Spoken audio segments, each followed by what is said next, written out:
Hi, girls and boys. I'm Deacon Art.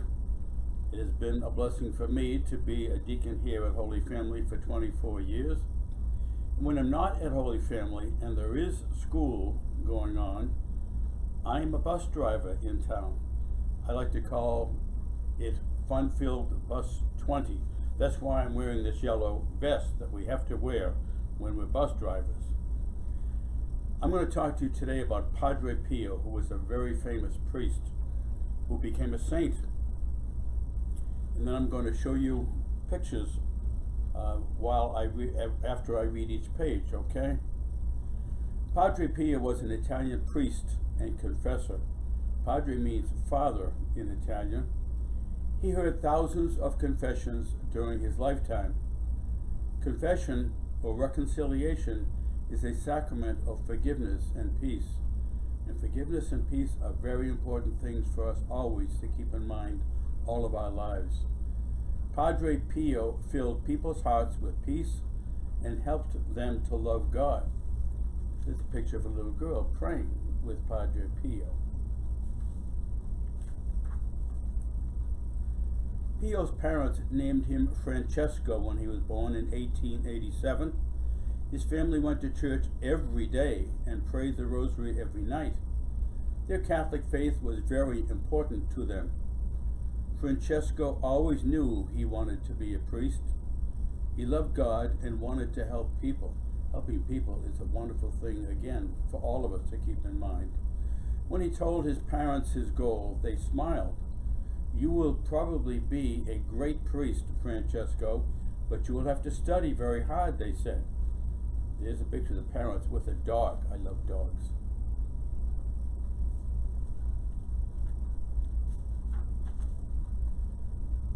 So that's what he did. After a few years, he entered the Capuchin friary. His room was small, with only a crucifix, a bed, desk, and chair. He wore a brown habit, kind of like our bishop, Cardinal Sean, does, a brown habit. Francesco was now called Brother Pio. He began his studies for the priesthood. Brother Pio spent many hours praying. He always had a rosary in his hand. That's a great thing to say every day, as I do, and a smile on his face. When he was ordained a priest, he whispered to himself, "This is the happiest day of my life." How's that for a picture, huh? Shortly after ordination, that means when he officially became a priest, Padre Pio became sick and was sent home to rest. When he felt better, he helped the parish priest. He said daily mass and heard confessions. Padre Pio went to confession often himself. He thought about his sins and prayed for God's forgiveness. The sacrament gave him peace and comfort. He wished everyone could know the great joy it brought him. This is Padre Pio giving his confession to a priest.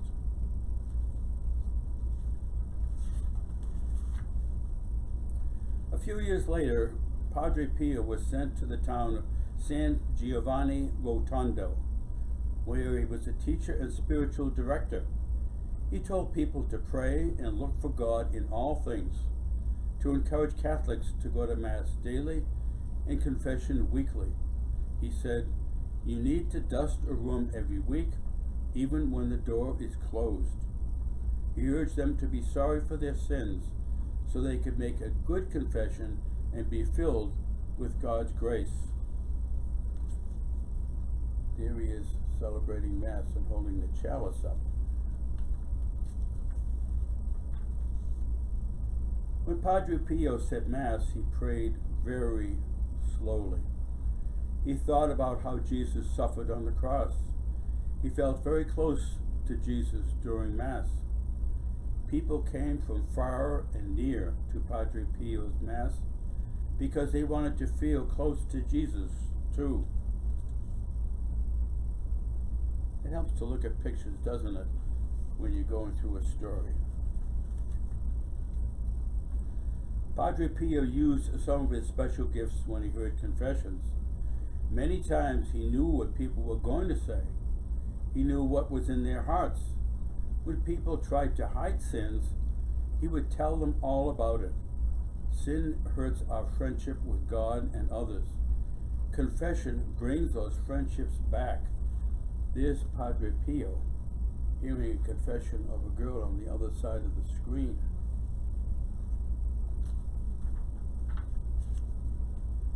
Sometimes people weren't prepared for confession. Sometimes they weren't sorry for their sins. Padre Pio would send them away saying, "Come back when you are truly sorry." Most of the time people were sorry. They confessed their sins. Padre Pio forgave them in Jesus' name.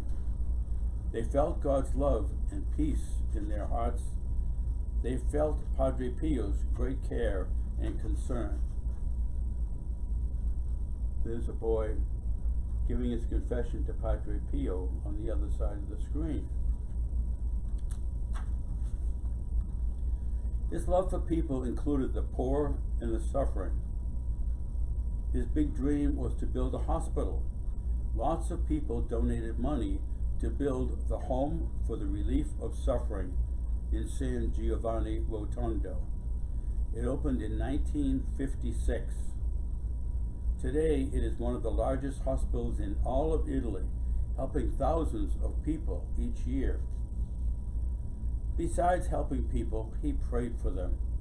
Every day he offered Mass for others, and he prayed several rosaries asking Mary to help them. He spent quiet time alone with God. Padre Pio often said, "Pray, hope, and don't worry." If we follow his advice, we will grow closer to God.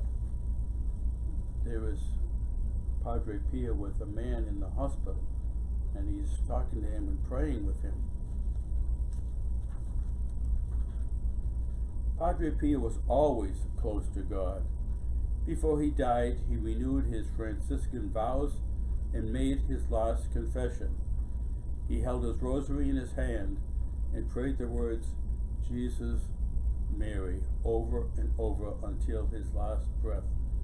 Now he is in heaven with God, Mary, and all the saints praying for us. There's a picture of him with all of the children that he loved. People around the world loved Padre Pio. He changed the lives of many people. By encouraging prayer and frequent confession, he brought them back to God and the Church.